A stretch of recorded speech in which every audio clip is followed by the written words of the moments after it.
So yeah, this video's quite self-explanatory from the title. Some of the best fragrances I have. This will be quite a long one because there's quite a few here. I mean, you know, we all swap samples and send samples out and all that jazz. And sometimes I suppose to put them in one place is quite useful and helpful, isn't it? So that's all this one is. It's a little, as brief as possible overview of each fragrance because it needs to be. So this video isn't an hour long. And it's just, obviously I talk about some fragrances quite a lot, don't I? But then you never end up really putting them in a video or out, or explaining why you love them so much in that sometimes, innit? So yeah, that's all this video is. There's no need for all this excessive waffle. Thanks, folks. So the first one on this very extensive list is Ambre Nuit from Dior. This one in itself doesn't hold particularly special or what have you memories about it. It just happens to be one of them fragrances that I did fall quite in love with, and this was another one where I had a little bit and a few sniffs, and it's one that gets you. It's not a strong one, it's not a fantastically out there, massively unique thing. Excuse the wind. It's just a beautiful fragrance. It's obviously it's about the rose and they claim it's ambergris, but whatever. The muskiness that's in it, and that's all it is, really. There's a lot more in there, allegedly, but it's just this soft, romantic, sweet rose that's not too heavy. It's not, sorry, it's turned into a bloody wind tunnel, so stopping and starting. So yeah, it's not too strong. It's got a presence about it, but it's more one of them come close to you kind of fragrances. It's got what I'd say is like a classy black tie thing about it, but more snugly, more kind of, you'd be a very approachable person. You'd be one of them people in your tux or your tails and someone wants to come up and nuzzle you and dance with you, you know, like a nice ball dance, and that's ultimately what it is. It's like a proper ballroom dance of being close together and intimate and all of that. It's just a very, very beautiful fragrance, and that sample obviously one day turned into a bottle, so you can see how much I did love it. So that's from Dior. I'm trying to keep it brief because there's so many, and that's Ambre Nuit. Now the next one is another Dior. That's Dior Oud Rosewood. We kind of all know that this is kind of just one I love. Again, there's no particular special connection, though like I say, it does take me to various places and that, but specifically this one is like someone you're really kind of into, does manual work, say working in like a workshop with furniture and such like. And obviously it's the beautiful woods that are kind of the star. It's got that little animalic kind of touch, the leather, some of the ingredients you'll be working with. Also, let's face it, manual labour. I wouldn't know because I'm completely inappropriately built and skilled in that area. But yeah, it's obviously quite intensive. So you might get a little bit of a kind of human smell about you, and that's running through it. And then the adage to it is the raspberry. As we all know, raspberry sometimes it's a bit of a naughty note, isn't it?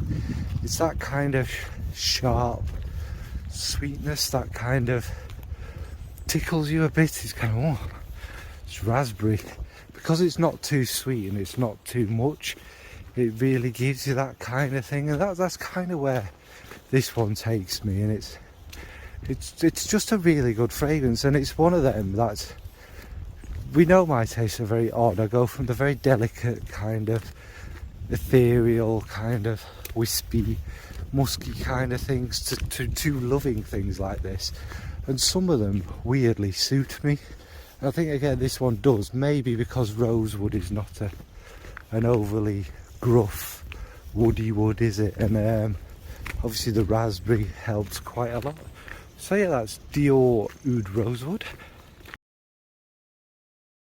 They're not in any particular order, and I will try and chapter these so they're easy to find. This ain't going on Instagram, is it? It's going to be too long. I'll figure anyway. That's by the by. They're not in any order or anything, but the next one is one that, you know, it happily sits in my top 5 ever, and that's Lotus Rising from Maple Aromatics. Now this is a very natural fragrance. It's got vintage ingredients in it, which makes it more special. But what makes it the kind of pinnacle of special to me is where it kind of takes you again. Now, I'm from the Peak District, so obviously people elsewhere in the world will have no idea what I'm talking about, but we're quite famous not just for mountains and high stuff and little caverns underground and stuff, but water specifically, because I'm from Buxton, which is kind of the main place in the Peak District, and there's 4 rivers go through Buxton. Yeah, it's a bit run down, a bit of it's not quite a shithole, but it's getting there. But it was a very beautiful kind of little town. There's nowhere near it city-wise, about 30 mile away, the nearest cities. Manchester, Sheffield, Stockport, Stoke, and Derby's even further away. So anyway, you don't need to know that, but the point is it's a town of water, and all the water that goes through there, all the rivers and everything. So obviously growing up, deeply connected to things like that. Now it just happens to be a coincidence I'm walking past here. They were proper rivers, although now, you know, with environmental change, probably dried up. I'll walk around this way, but it's like, it takes me to the peace I had as a kid. I mean, do kids suffer from depression or not? Whatever, I'm not the greatest of childhoods, we're not going to get into that, it's quite hard. So I'd go and sit with my friends by places like this, then kind of just forget the world, listen to the sound. The rivers weren't as dirty and polluted as this one, but you know, whatever. And there's the smell of it, and obviously we don't have lotus in North Derbyshire, but there was flowers growing by the rivers, lots of wild flowers. There'd be things like you'd have lilacs up there, you'd have bluebells and such like, and give a nice scent to the air. And this is what this one is. And lotuses are these kind of beautifully meditative flowers that are really special in certain religions and that, aren't they? And it definitely has that kind of spiritual sereneness about it. And you could be sitting there with someone really special or on your own, and the world just stops spinning. It's a moment in time and a moment of peace. As well as smelling really good, which it does, that's kind of what Lotus Rising is to me, and that's why it's really quite special. So that's Lotus Rising from Maple Aromatics. Next is Date with a Dame. I got, like I say, no order again, from One Way Bridge. We just know this is special to me. It's the musks mainly, but it also has a very nice floral touch to it. I think there's tuberose running through it. It has this kind of, like the raspberry, kind of a naughty cherry feel with all these musks, and it dries down a little more clean musky and soapy, but there are little elements of this and that in there that give it this kind of raw energy to me. It's beautiful, but again, like Oud Rosewood, it's got this little bit of something, and I always describe it over on the other platform, Instagram, as kind of like a goth biker chick who comes and takes me away. It exudes that sort of confidence. It's that sort of thing that would come and just take you away willingly, and you'd let them bite your neck and do whatever they want to you. You'd be putty in their hands kind of thing. And obviously she'd be a little bit alternative, you know, tattoos, maybe short hair or what have you. And it just has that oomph factor, like I always say when I talk about it, so I don't need to keep repeating myself. think we all know enough about Date with a Dame. So yeah, that's Date with a Dame from One Way Bridge. Next up is a big clump from one house. So we'll start with Love and Tears from Kilian. Now Love and Tears is spring. It's jasmine. It's mainly jasmine. I think there's lily and there's no, there's not tuberose in that, I don't think. It doesn't have that sweetness, but it has the sweetness from the jasmine and the texture from the jasmine and possibly the lilies. And it's just a very green jasmine fragrance. It's spring. Don't get jasmine flowers growing near me, but I know what they smell like. Although I don't think I've ever smelled them in the wild, actually. But yeah, it's that beautiful, magical smell that kind of captures you. That's why jasmine is so important in so many cultures, isn't it? Because it's just a magical, quite pungent flower. But it just does things to you, doesn't it? It does something in your brain that makes you like, oh. And it's also not just green, it's got the sweetness, the kind of white floral bigness about it. As well as having the little indolic, it's very slightly indolic. I wouldn't call it dirty or overly carnal or too fecal or kind of that human breath kind of thing, but it's there, and that makes it more natural than what you call sexy or whatever. And it's just a beautiful, fresh, green, outdoorsy, warm fragrance. I mean, I'll be down here in the spring, won't I? And you can imagine, in fact, it's probably in my videos, isn't it? Some of them.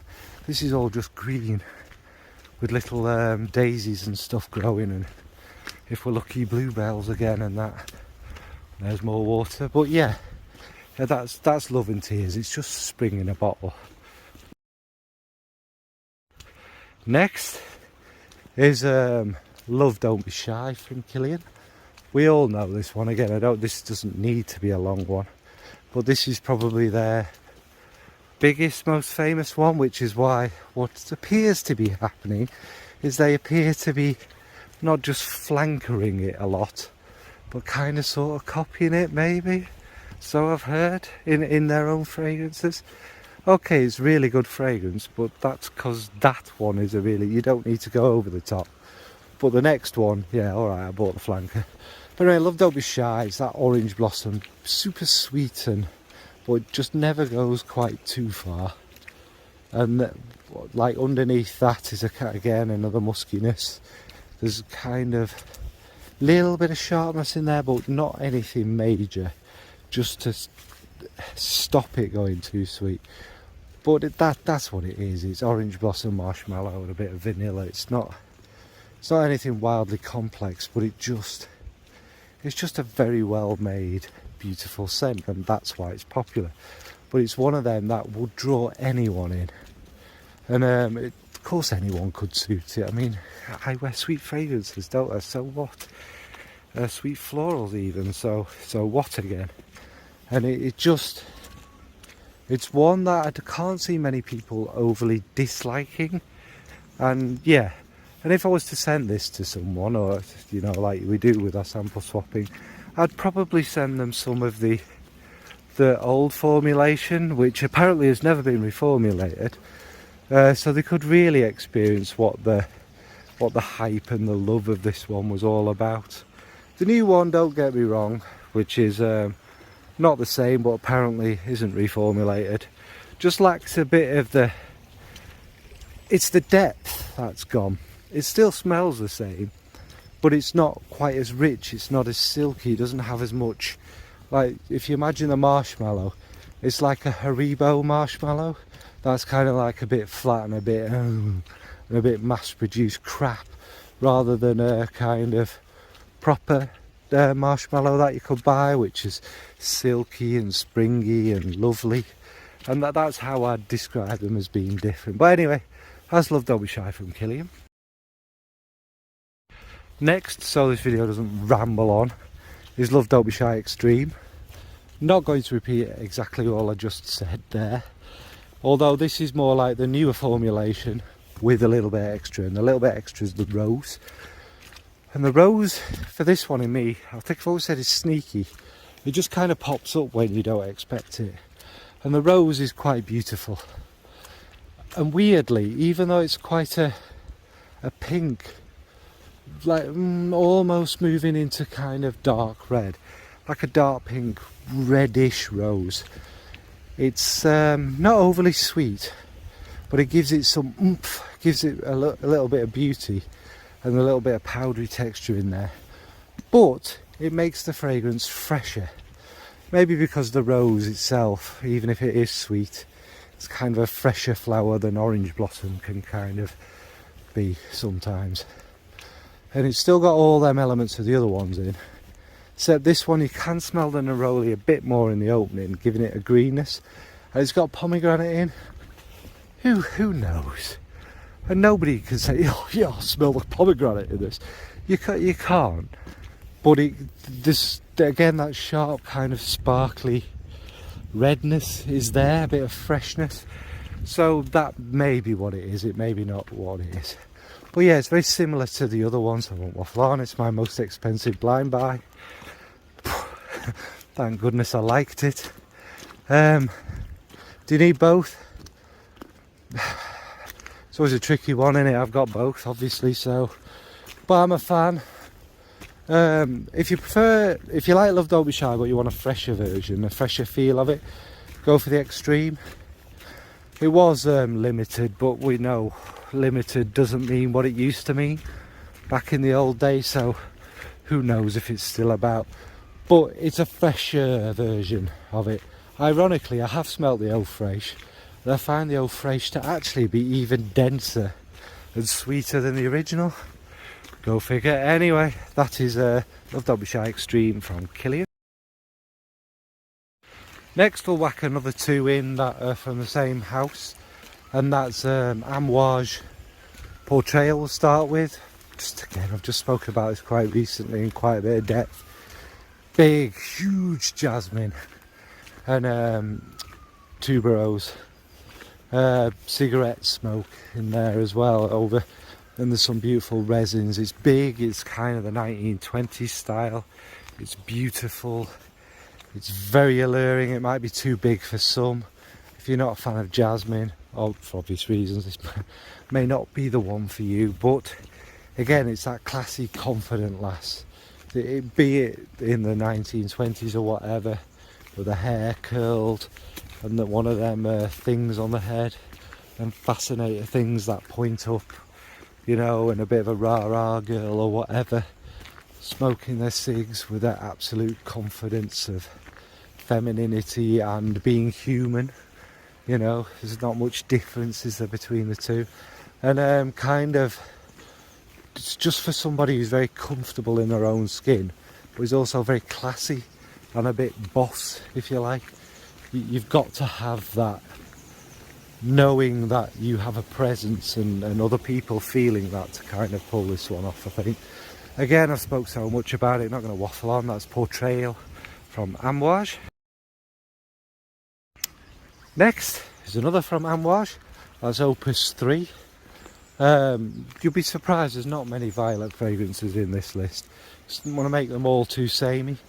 And this one is kind of special to me again because it's not the violet that I was looking for. I want a violet that's got all that beauty of violet, the powderiness, the kind of sweetness, the kind of melancholy, kind of soft, kind of emo kind of feel about it. And I want it to have some dirt in there. I want it to have something like a raw, filthy leather, or a really kind of animalic musk. Not huge that it takes over, just in there.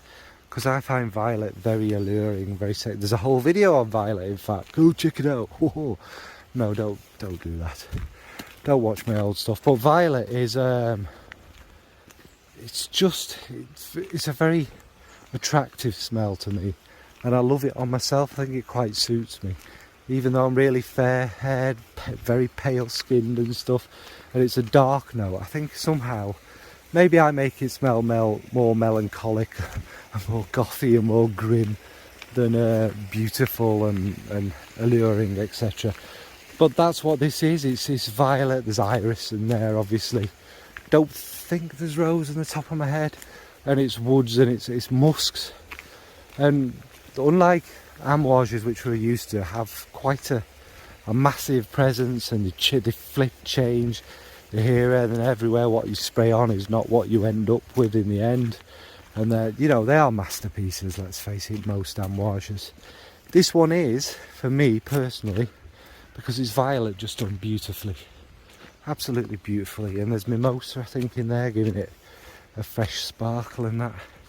Just a fantastic fragrance. So that's Opus III from Amouage. Now the next two are kind of pre-fragrance love, if you like, pre-getting into all of this, and then kind of my signature scents. Now this one is going to be really, really, really brief, because we all know what it is. Joop Homme. I wore this is my first fragrance, like we all know. I've wore it all the time back then, still wear it nowadays, still love it, still takes me to all them times and memories. Not particularly unique or special to me, because everyone wore it, but it's just a fantastic fragrance, potentially the greatest ever made. And I know that doesn't mean it's the most beautifully blended, it's the most expensive, blah blah blah, but this one, everyone knows this, don't they? So yeah, I'll leave it at that. Joop Homme. Then we have Boss Soul, which is discontinued one. I think I've told a story of this. Went into Boots, which is like it's a chemist predominantly, but it sells other stuff. And back in the day, you used to have them people who come and spray perfume in your eyes, whether you wanted it or not. So she forced it on me. Walked around the shop, not paying it no attention. Then I kind of sniffed it as we were walking out. I was like, oh, I really like this. So I went in and bought a bottle. Probably owned about 5 bottles of this, something like that. I've still got the empty, the very first one I got, and I've still got one that I try not to touch, like a little 50ml of it. That yeah, it's just lovely. It's kind of it's your old, from that era kind. It was before the Nuit, but it's not a million miles away from it. It's not the same, but it's got that ambery kind of floral touch to it. You can see where my taste kind of came from with them two big fragrances to me. And the other one was Burberry Touch, which is violet. So you can see I had a kind of, even back then, a flavour for something floral. And I think there's cardamom in it and stuff. So it's kind of a fresh, spicy, ambery fragrance. Yeah, again, like I say, very much of that period. And I just loved it. And I wore it quite a lot. It's not a big scent. It didn't do much. I'm not even sure if people liked it on me, to be honest. I don't remember, even, you know, when we're slim and good looking, I don't remember particularly many compliments about that specific one. I did wear other Hugo bosses, which got the kind of, it's lies, isn't it? It's not you smelled nice, it's you look good. Let's face it. Which nowadays it ain't gonna happen, is it? But anyway, that's Boss Soul. What the hell am I rambling on about? Now two Chanels. First up, we'll go back to the violetiness, because may as well while we're here. Misia, which is a violet kind of, you know, powder puff of makeup, and again that little bit of a vintage kind of 1920s boudoir. Lovely French women in there all powdering on their makeup, trying to seduce you and chuck you over tables and such like, as I see it. But it's also, the weird thing is, it's got that about it. There's something about the way the violet, iris and rose is that adds a maturity to it, and I don't mean old lady what have you. I think because it's so elegant and so classy, not only can you imagine like young kind of outgoing boudoir girls, but you can imagine a mature kind of got a life together madam, if you like, a madam of the boudoir kind of place would wear this too, because it's got that classy elegance and sophistication and knowing that it's all together. And because again it's that violet, loveliness. It kind of really suits me as well. So yeah, that's Chanel Misia. And then hopefully I'll keep this one really brief as well. But Chanel Coco Mademoiselle Intense. It's Chanel Coco Mademoiselle. Just everything smoother, put together, nice and easy. Coco Mademoiselle is a little bit brash, isn't it? It's big, it's in your face, it's a lot, but it's a gorgeous fragrance. But the Intense kind of doesn't tame it in terms of it being a kind of big scent, but it just smooths it out.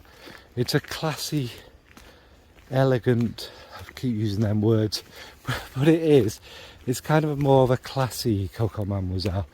Coco Mademoiselle, you could see, I don't know, could be me in a mini skirt and boots.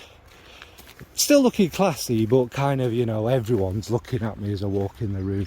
Kind of that bigness. But the Intense is kind of a bit more refined. I've got a long dress on instead. You know, like I said, with my one leg out, and just has that elegance a bit more. Again, I've spoken so much about these that I'm not going to.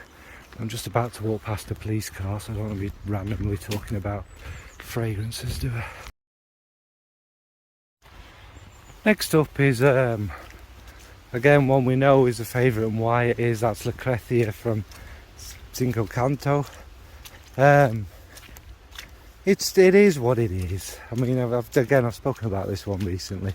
It's a grown-up, mature version of Black Opium. It's a little more rounded off. It's not as big. It's just it's chucking it down with the brain. So I don't know if you can hear me, but it's got all of that about it. It takes me to all them places, all them feelings and memories. But it's a bit more refined. It's a bit more nowadays. It's like that person who reminds you of Black Opium is now years on, you know, a little more together and a little more, you know, sophisticated. I'm using this word, not necessarily, just kind of there's more about them and they're more comfortable with who they are, and it's all smooth and lovely. So that's, again, I know these are brief, but I've spoken so much about them. They'll be in other videos, they'll be in my posts, etc. But that's basically what Lucrethia is. Kind of a more version of Black Opium. Probably better than their blooming flankers, which so far what I've sniffed of the flankers of Black Opium, nice, but no cigar. So yeah, that's Lucrethia from Canto. Now the last two are towards the end deliberately, because, you know, builds attention. Where are these fragrances going to appear? Obviously Tom Ford's Noir de Noir. Again, no depth needed, is there? That beautifully chocolatey kind of Turkish delight rose, the kind of dark red wineness running through it, musks, the kind of earthy, and a little bit, like I say, chocolatey patchouli, all come together to make Dracula, if you like, isn't it? But it's just that perception of we have of a dangerous beauty, a dangerous dark beauty, which sometimes rose can kind of have. Obviously it's got thorns, gives you pricks, the blood, etc. And it's just one of them, one of the few rose fragrances, and especially a rose patchouli fragrance, that actually really, I think, smells good on me. Again, I don't know. The odd person here and there have said it smells nice on me. And the thing about the older Tom Fords and this one is not everyone likes it, and everyone has a different rose, don't they, that works for them and that they like. You will find it if you don't like rose, I promise. There will be a rose that you will just adore, that suits you, and this is mine. So yeah, I don't need to waffle on and on and on. We know what Tom Ford's Noir de Noir is, so that's it. And finally, I think I've managed to keep this video under an hour. Hopefully it's not as long as I imagined, but Kilian Rolling in Love. It's just that, isn't it? It's just all the elements of love in a bottle. It's the initial excitement where some people get a kind of biscotti, I get a little bit of a cherry, some people get more of the almond, and it's that little sharp excitement when you meet someone. And obviously there's a lot of lust mixed in there with them feelings, isn't there? But straight away the musks are there, but they're kind of overwhelming. Wow. And it draws you in, and then it's kind of an almond milkiness with some florals. Nothing stands out particularly from that. And the Ambre grows with the other musks, and that's the kind of falling helplessly in love. Whereas over the lust, although you want them more and more, so that lust grows with it, but it's more that deep love. And then as it goes into the dry down, it lingers, and it's all just basically the musks and the kind of soft skin smell. And that's where this fragrance gets you. That's where you've gone through, but it's them musks, and you cannot stop smelling it, and you want more and more and more, like you do with love. You just want them more and more and more, and you envelop them and become them. And as it lingers on, like I say, there is a little bit of a hint of something about black opium. Well, maybe that's to me, maybe to somebody else it's a memory of a perfume and a feeling that they can't quite formulate, but that's where it takes them. And it's like that love that just keeps going on, and the love you keep wanting to go back to. It's just a very deep, beautiful fragrance. Again, don't like using the word masterpiece, but as far as musks go and musk fragrances, this is a masterpiece. There's nothing extraordinary about it. There's nothing that will make you rush to buy 10 bottles of it. You're not going to reach for it every day because it's not that sort of fragrance. But when you wear it, it gives you such immense feelings and emotions, and that it is that love kind of thing. And it's just so beautifully made. It's a masterpiece, and I've spoke about this one far too much. And there is of course a video, I'm not linking stuff on here, but it was with great people. Loads of other people spoke about it and what they get from it and how they find it, and it was just it's such a video I'm really proud of. So I don't often promote my own stuff, but go check them out. When you get to the end of that, I'll switch it off. But yeah, that's Rolling in Love from Kilian. So I don't think I've spoke about so many fragrances in one video before, because it's quite hard, because some of them I've spoken about quite a lot, so you don't need the depth, but some of them I want to say a lot more about despite that, because we love our fragrances, don't we? We love where they take us. All these ones, I'd say, define a part of me. Some are not more special than others. Some are kind of a part of me once a year, if you like. You like your Ombre Nuit. It's a special occasion kind of thing, isn't it? And some of them are very much the essence of my soul and define me as a character. I don't know what I'm going to title this thing, because as I've been filming it and walking, loads of different things have kind of come in my head. And these aren't even all my favourite fragrances, are they? There are omissions that anybody who knows me will have kind of noticed, but these are the ones I sent to a non-Fraghead recently, and so it was, they need perhaps a bit more about them than we do to kind of. Well, actually, I'm quite envious of someone who's not as into it as us, because what they're smelling is it's all fresh and new and exciting. Probably not that exciting. It's only us who'd be excited by it, isn't it? But hopefully they kind of get something from it. They could go look up on the internet what notes are in it. And again, when you just start, and even now, what do notes even mean? They're just the things they put on there to tell us that you should be smelling. Nobody can smell all the notes, and they're not notes anyway. Very rarely will you find an actual molecule of an actual note. They're all accords made to represent that, aren't. Anyway, this is waffly for no apparent reason. What about you? What fragrances are you? What fragrances are parts of your personality? What fragrances are special to you because they take you to places, parts of your life, and everything that again makes you you. And you have like occasion fragrances where you want to go back to being a specific part of you or whatever. But anyways, such a waffly ending. Thanks for watching, folks. Sorry it's so long, probably. Bye.